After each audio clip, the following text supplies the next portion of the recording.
सुराग और हर खुफिया रास्ते की जानकारी रखता है, इसीलिए क्रूर सिंह हर मौके का फायदा उठा सकता है।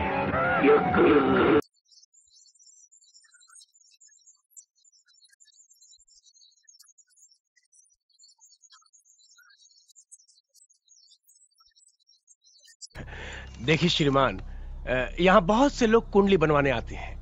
आप कहें तो मैं आपकी भी कुंडली बना सकता हूँ। मैं पूछूंगा भी नहीं कि आप हौलदार हैं या एसीपी। नीचे ही रहेगा। संभाल कर अर्जुन, शांति रख, शांति। धीरे खेल अर्जुन, धीरे।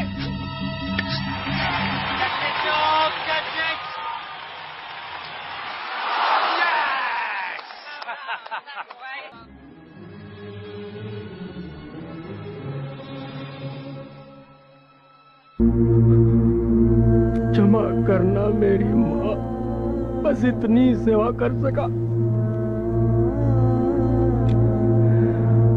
वंदे मातरम। ये तो साला होना ही था। कौन हो तुम? मैं तुम्हें जिंदा नहीं छोड़ूंगा। अब तो अपनी जिंदगी के बाकी के दिन गिनना शुरू कर दे। तू मुझे नहीं जानता। मैं तुम्हें अच्छी तरह जानता हूँ। अब मेरी बात ध्यान से सुनो। हमारा बात ध्यान से सुनिए। हमको काहे किडनैप करवाए? 13 तारीख को तुम्हारा ब्याह है। बल्ली जी, तुझे पता नहीं है यहाँ अनजान लोगों को लाना मना है? बेफिक्र रहें आप। मुझे अपने लोगों को समझाना भी आता है और बहलाना। नमस्कार, मैं राहुल श्रीवास्तव और आप देख रहे हैं साहित्य, सिनेमा और समाज। आज के हमारे मेहमान हैं जाने माने मशहूर फिल्म और TV actor Shri Akhilendra Mishra ji. Sir, बहुत बहुत स्वागत है आपका आज के इस कार्यक्रम में। नमस्कार नमस्कार, thank you thank you. Sir, वैसे तो आप किसी परिचय के मोहताज नहीं हैं। अगर मैं परिचय आपका दूंगा तो ये सूरज के आगे दिया दिखाने वाली बात रहेगी, क्योंकि लोगों के दिलों दिमाग में आपके लिए बहुत जगह है सर। तो मैं चाहूंगा सर, ये जानना चाहूंगा कि लॉकडाउन के चलते सर कैसे समय आपका व्यतीत होता है आजकल? लॉकडाउन हम घर पे ही हैं, घर पे हैं। जो हमारा रूटीन है रोजमर्रा का वो चलता रहता है। पूजा पाठ चलता रहता है जी, स्वाध्याय चल रहा है, पढ़ाई लिखाई चल रही है, कुछ लिख रहा हूँ, कुछ कविताएं लिख रहा हूँ, बच्चों के साथ खेल रहा हूँ और बच्चों के साथ ज्यादा से ज्यादा समय बिता रहा हूँ। उनके भी कई गेम ऐसे हैं जो मैं नहीं जानता हूँ, मैंने सीख लिया उनके साथ। कैरम बोर्ड खेलता हूँ, लूडो खेलता हूँ, हाइड एंड सीक खेलता हूँ, लुका छिपी, ये सब खेल खेलता हूँ। अपनी पत्नी को भी हेल्प करता हूँ। बहुत खूब जी। तो सर, ये अच्छी बात है कि आप बच्चों के साथ एक खेलने का मौका मिल रहा है, या थोड़ा सा बचपन याद कर पा रहे होंगे आप अपना? हाँ ठीक है, बचपन तो खैर हमारा बचपन तो अलग था, गांव का बचपन था वो जी, और ये शहर का बचपन है जी। फर्क है, बहुत फर्क है। तो सर, हम मुंबई पहुंचने से पहले हम ये जानना चाहेंगे सर, थोड़ा सा ये जानना चाहेंगे कि आपका जो पारिवारिक जो माहौल था उस जमाने में, वो कैसा था, और एक अभिनय की ओर आपका रुझान कैसे हुआ? शुरुआत कैसे हुई सर आपके अभिनय की? नहीं, मेरी प्रारंभिक शिक्षा जो गुरुकुल में हुई है जी, और फिर मैं सरकारी स्कूल में पढ़ा हूँ, डीएवी में पढ़ा हूँ। फिर मैंने फिजिक्स ऑनर्स किया और बिहार विश्वविद्यालय से, और मैं थिएटर करता था छपरा में। छपरा का रहने वाला हूँ मैं, बिहार। मैं थिएटर करता था और मेरी माँ चाहती थी मैं इंजीनियर बनूं, लेकिन मैं इंजीनियर बन नहीं पाया। तो इंजीनियरिंग में मेरा हुआ ही नहीं। आईआईटी दिया, बीआईटी दिया, लेकिन हुआ नहीं मेरा। फिर फाइनली हमने ये डिसाइड किया कि एक्टर बनना जाए। फिर उसका एक अलग संघर्ष था घर में, एक अलग स्ट्रगल कि भाई उस जमाने में 80s में कोई भी अपने बच्चों को सिनेमा में आने के लिए भेजता नहीं था, वो भी थिएटर में, नाटक में, जहाँ की कोई पैसा वैसा है नहीं। लेकिन हमने प्रयास की, अपने माँ को कन्विंस करने की कोशिश की कि मैं एक्टर बनना चाहता हूँ। पूछा उन्होंने एक्टर क्या होता है, मैंने कहा एक्टर बहुत कुछ होता है, एक्टर एक्टिंग करता है। कहा कि हटो, तुम इंजीनियर तो बने नहीं, अब एक्टर बनोगे। तो मैंने कहा कि देखो, मैं अगर एक्टर बन गया तो मैं इंजीनियर भी बन जाऊंगा, डॉक्टर भी बन जाऊंगा, वकील भी बन जाऊंगा, एसपी कलेक्टर सब बन जाऊंगा। तो उन्होंने कहा अरे ऐसा कौन सा नौकरी है जिसमें सब बन जाओगे तुम। सही। तो ऐसे करके घर में कुछ दिन चला और साल 2 लग गए और फिर परमिशन मिला फाइनली, और फाइनली फिर हम थिएटर में आ गए। हमने पढ़ाई बंद की वहां से ग्रेजुएशन के बाद और थिएटर में हम आ गए। फिर थिएटर शुरू हुआ हमारा। फिर ये भी था कि थिएटर कहाँ किया जाए, कहीं एफटीआई में। तो एफटीआई में उन दिनों एक्टिंग बंद था 83 में, और एनएसडी था, नेशनल स्कूल ड्रामा। तो हुआ कि स्कूल में जाया जाए। फिर ये हुआ कि स्कूल में तो एक टीचर ही पढ़ाएगा सारे विद्यार्थियों को। अगर वॉइस पढ़ाना हो या स्पीच पढ़ाना हो या बॉडी लैंग्वेज पढ़ाना हो, तो सारे एक ही जैसे दिखेंगे। और क्या एक्टिंग कोई पढ़ा सकता है? ये तो एक तपस्या है। सही। ये तो स्वयं करना पड़ेगा। तो हमने ऐसा डिसाइड किया कि ये तपस्या मैं स्वयं करूंगा, और मैंने Indian people's theatre association IPTA join किया मुंबई में। और इप्टा के साथ पिछले 35 सालों से मैं जुड़ा हुआ हूँ, और वही कंटिन्यू थिएटर चल रहा है। थिएटर के बाद मैं टेलीविजन में आया, टेलीविजन के बाद सिनेमा में आया। अभी भी मैं तीनों विधा के साथ जुड़ा हुआ हूँ। अभी भी थिएटर कर रहा हूँ, टेलीविजन भी कर रहा हूँ और सिनेमा भी कर रहा हूँ। बहुत खूब। तो सर थिएटर आप आज भी आप थिएटर करते हैं, शायद ये इसलिए कहेंगे कि ये आप अपने लिए करते हैं, अपनी खुशी के लिए? बिल्कुल बिल्कुल। हमारे 2 नाटक चल रहे हैं अभी। एक और द्रोणाचार्य डॉक्टर शंकर शेष का, और आखिरी क्षमा एक एमएस सत्यू का नाटक है, जो आखिरी मुशायरा जो हुआ था भारतवर्ष में बहादुर शाह जफर के समय, उस पर आधारित है। कैफी आजमी साहब ने उसका नाट्य रूपांतर किया है। और ये दोनों नाटक मैं 35 सालों से कर रहा हूँ। मैं दोनों नाटकों में 35 सालों से जुड़ा हुआ हूँ, और अभी भी ये नाटक चल रहा है और अभी भी मैं करता हूँ कंटिन्यूअस। जी जी, बहुत शुक्रिया। तो सर देखिए, क्योंकि हम, अगर मैं बात करूं, मैं अपनी भी बात करूं, तो हम बचपन से सर हम चंद्रकांता देखते देखते बड़े हुए हैं। जब हम छोटे थे, हमें आज भी याद है, उसमें आपका बड़ा ही अहम किरदार था क्रूर सिंह का, जो कि बिल्कुल मतलब बच्चों के लिए वो बड़ा एक बहुत ही अच्छा मतलब एक किरदार था। तो मैं ये जानना चाहता हूँ सर, कैसे आपने वो आपको किरदार मिला कैसे, और आपने तैयार कैसे किया उसको, उस किरदार के लिए खुद को? जमाने में तो जो भी जिसको भी करनी होती थी वो थिएटर से ही करता था, थिएटर के एक्टर्स का करता था। और निर्जा गुलेरी जी जिन्होंने चंद्रकांता बनाई है, वो दिल्ली से मुंबई आई थी चंद्रकांता की कास्टिंग के लिए।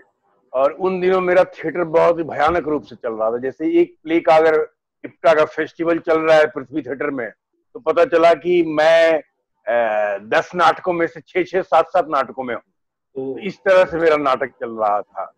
और मैं जब निर्जा जी से मिला तो उन्होंने मुझे कास्ट किया, भाई ये 10 एपिसोड 12 एपिसोड का एक रोल है क्रूर सिंह का, आप करेंगे? मैंने कहा करूंगा। और फिर उन्होंने पूछा भाई विलेन का रोल ही क्यों करेंगे, हीरो क्यों नहीं करेंगे?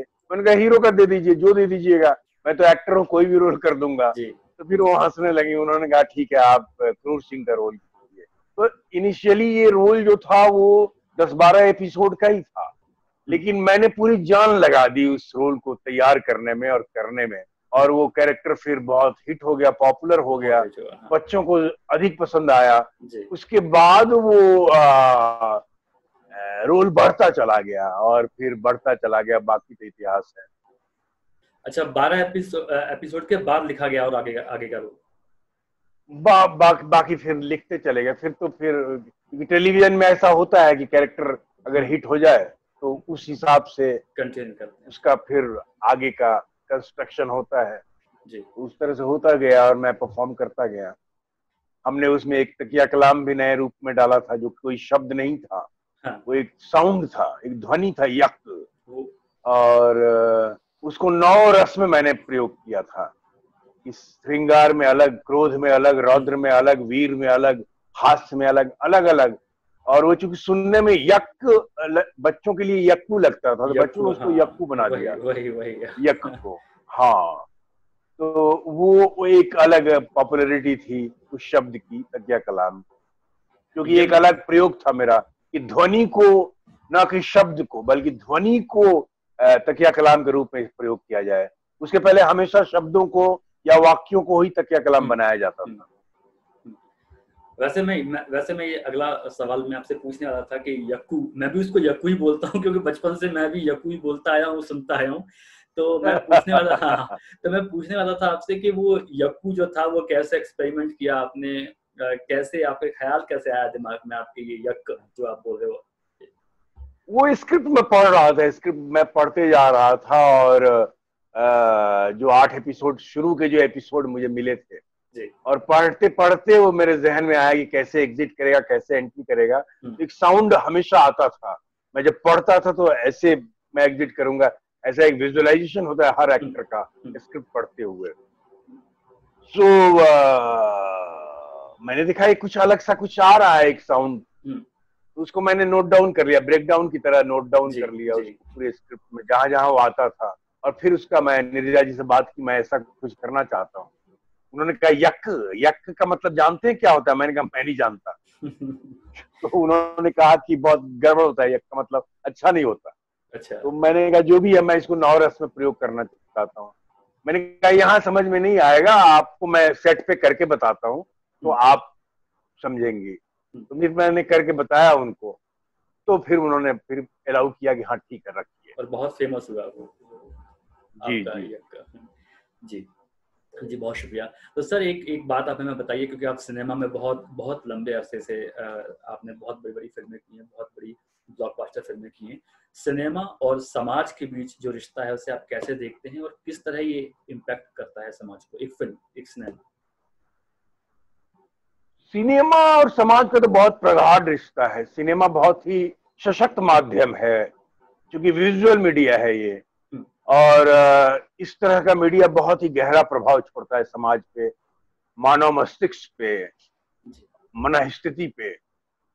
सिनेमा का प्रभाव है। एक जमाना था जबकि दक्षिण भारत की पूरा पॉलिटिकल सिनारियो बदल दिया था सिनेमा ने।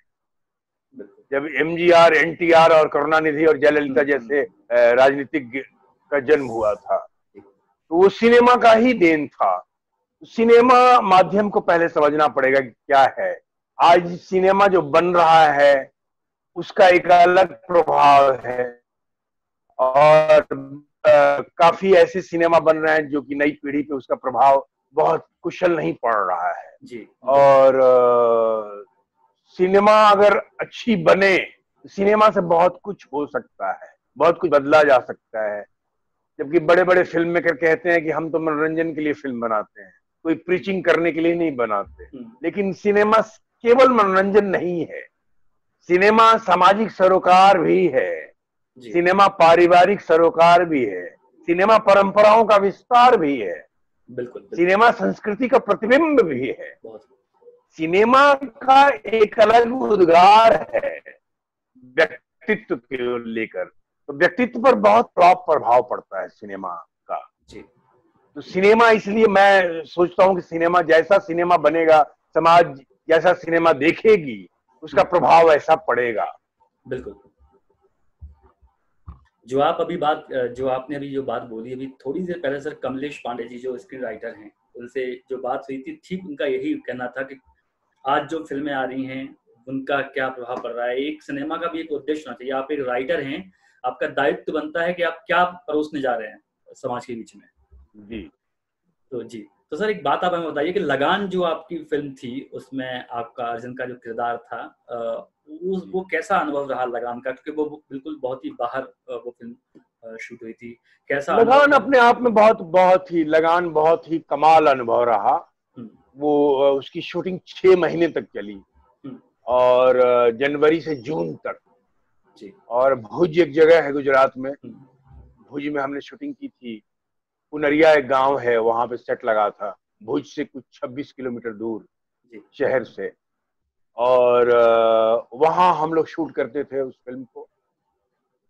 पूरी बहुत बड़ी यूनिट थी, कुछ हर रोज का कुछ गांव का 1000 का क्राउड हुआ करता था। जब क्रिकेट होता था तो कम से कम 3-4 हजार का क्राउड होता था। और जब क्लाइमेक्स चल रहा था क्रिकेट का तो 10,000 का क्राउड था। तो एक अलग अनुभव था वो। हर एक्टर अपने अपने कैरेक्टर को पकड़ के रखा हुआ था, अपनी अपनी तैयारी थी। एक्टर्स जब इकट्ठे बैठते थे तो कैरेक्टर्स पे बात होती थी, बहुत सारी चीजें थी। तो इसमें अब लगान की बात की जाए तो पूरा एक दिन चाहिए उसके लिए। बिल्कुल अलग बिल्कुल बिल्कुल, लेकिन अलग अनुभव था और बहुत कम एक्टरों और एक टेक्नीशियन के कैरियर में ऐसी फिल्म आती है।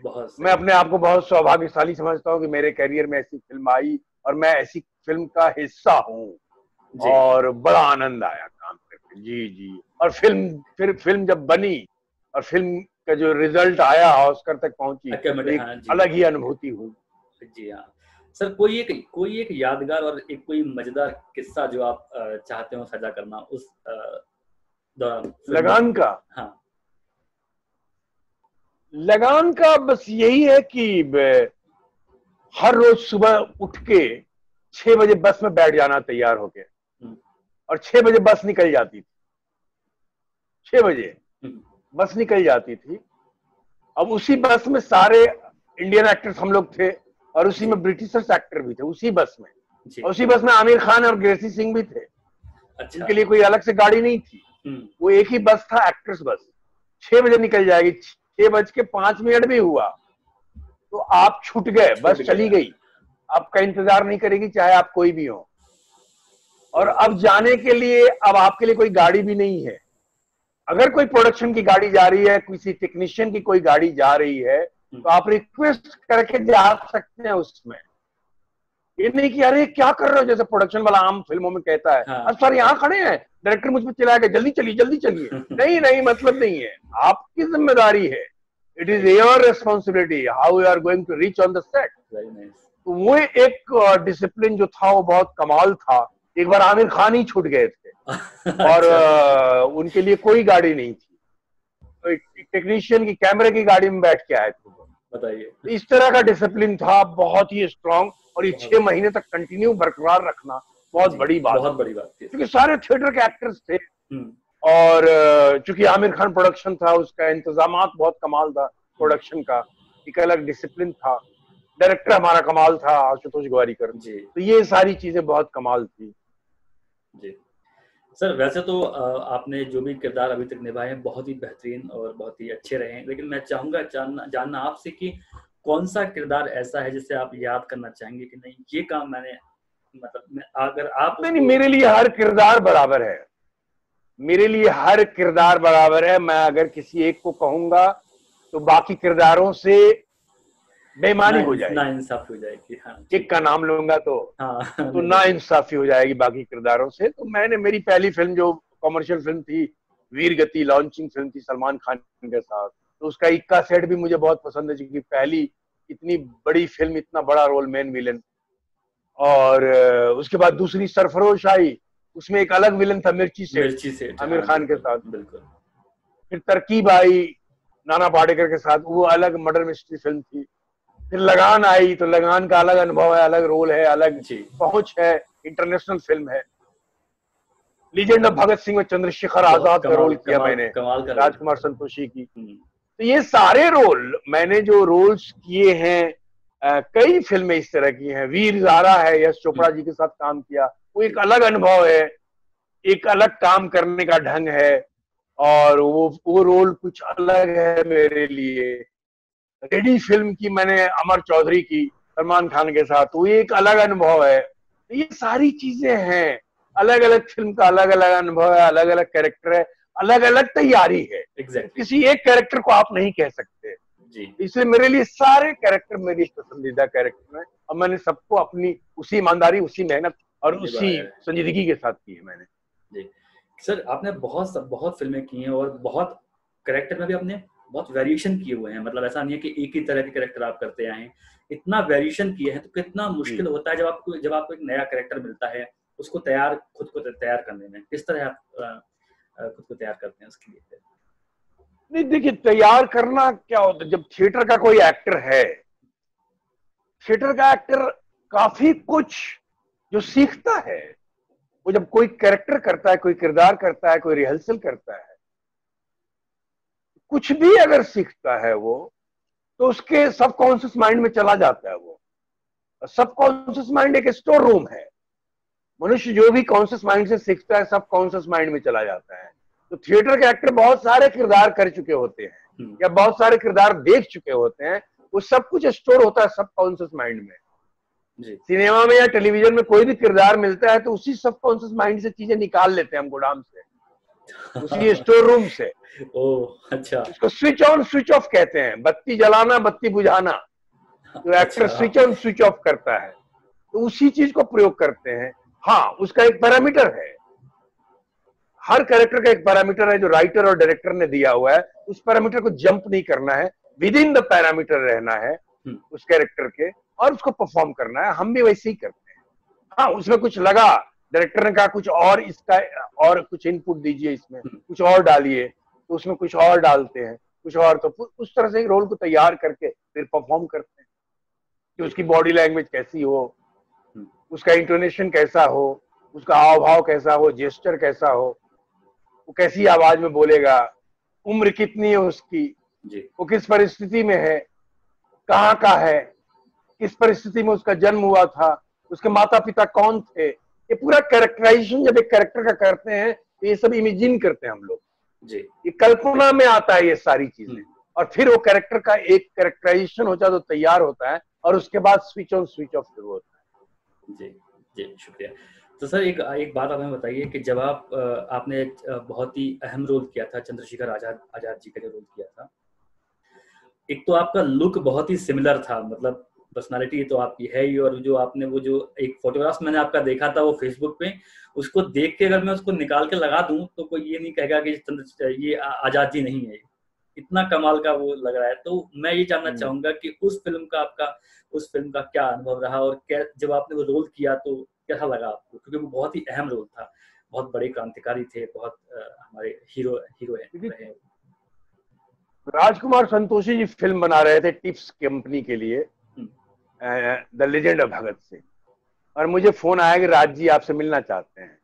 मैं गया उनसे मिलने, तो उन्होंने मुझसे कहा कि मैं चाहता हूं आप चंद्रशेखर आजाद करें। तो मैंने कहा चंद्रशेखर आजाद मैं नहीं लगूंगा सर, मैं नहीं लगूंगा। चंद्रशेखर आजाद इस देश का रियल हीरो, सच। और थोड़ा भी गड़बड़ हुआ तो दर्शक हमें माफ नहीं करेंगे, इस देश की जनता मुझे माफ नहीं करेगी। उनका ऐसा क्यों कह रहे हैं, आप चंद्रशेखर आजाद के बहुत करीब हैं। मैं जितने एक्टर से मिला हूं सबसे ज्यादा करीब आप ही हैं, मैं चाहता हूं आप करें। तो मुझे भी लगा कि यार ज्यादा अब ये मत बनो, डिप्लोमेट बनो और रोल को ग्रैब कर लो जल्दी से। इतना ईमानदार बन रहा है तो मैं नहीं लगूंगा। तो मैंने कहा ठीक है, मैं अभी तैयारी करनी पड़ेगी। कब से शूटिंग है, क्या है? उन्होंने कहा अभी शूटिंग 1 महीना है। तो मैंने कहा मुझे तैयारी करनी पड़ेगी। तो उन्होंने फिर मुझे फाइनल किया, प्रोड्यूसर्स को बताया, फाइनल हुआ मैं, और मैं फिर उसका एक्सरसाइज शुरू किया। मैं जिम जाना शुरू किया, मैंने बॉडी बिल्डिंग शुरू की। मैंने 20 किलो वजन चढ़ाया अपने आप पे, क्योंकि आजाद की जो बॉडी थी पहलवान की तरह थी, और उस तरह के दिखने के लिए। और मैंने काफी किताबें उनकी मंगवाई और उन किताबों को पढ़ा, मैंने उनके बारे में पढ़ा। मैंने चटाई पे सोना शुरू कर दिया था तैयारी के वक्त, क्योंकि वो कैसे सोते होंगे चटाई पे, वो कैसी उनकी मन स्थिति होगी, उनके बारे में ही पढ़ता था। रोना भी आता था। ये पूरी तैयारी की थी मैंने, और मैंने धोती बांधना शुरू कर दिया था तैयारी में ही, कि कैसे वो धोती को लुंगी की तरह पहनते होंगे। उसके बाद मैंने वो फिल्म की चंद्रशेखर आजाद की, और मैं होटल, हम लोग ब्लू डायमंड होटल था पुणे में, 5 स्टार होटल, वहां ठहरे हुए थे। वहां भी मैं नीचे ही सोता था, मैं बिस्तर पे नहीं सोता था अपने कमरे में, क्योंकि मैं एक दरी लेके गया हुआ था, दरी अपना बिछा के सोता था उसपे, कैरेक्टर को अपने शूटिंग हुई इनबिल्ड करने के लिए।